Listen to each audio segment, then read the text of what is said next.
Good morning guys. মালয়েশিয়াতে full time কাজের পাশাপাশি ফিটনেস স্টাডি কিভাবে ম্যানেজ করি এই ভ্লগে আমি তুলে ধরার চেষ্টা করব। আমার সকালের শুরুটা সচরাচর সবচেয়ে চ্যালেঞ্জিং কাজ দিয়ে শুরু করি। প্রতিদিনের সকালটা 1 থেকে 1.5 ঘন্টা স্টাডি দিয়ে শুরু করি, তারপর জিম। কিন্তু আজকে একটু ভিন্ন হবে। আজকে আমাকে ওয়েট মেজার করা লাগবে, তো সকালে কোনো কিছু খাওয়া যাবে না। জিমে আছি, সর্বপ্রথম ওয়েট মেজার করে নেব। Result progressive. সপ্তাহে একদিন আমি কার্ডিও করি, আর আজকে সেই দিন। Gym complete.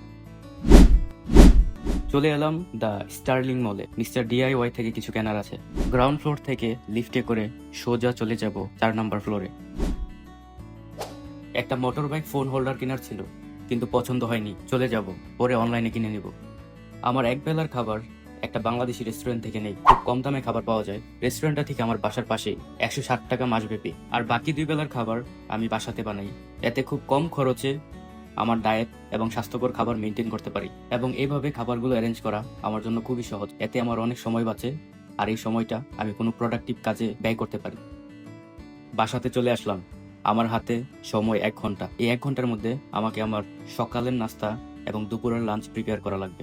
11:25-এর মধ্যে আমার খাবার প্রিপেয়ার হয়ে যায়। এখন প্রস্তুতি নিচ্ছি ডিউটিতে যাওয়ার জন্য।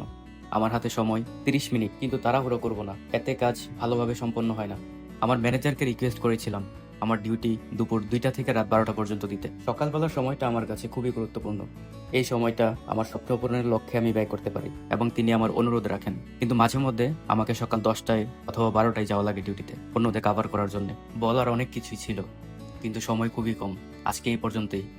বেঁচে থাকলে দেখা হবে অন্য কোনো পর্বে। বিদায়।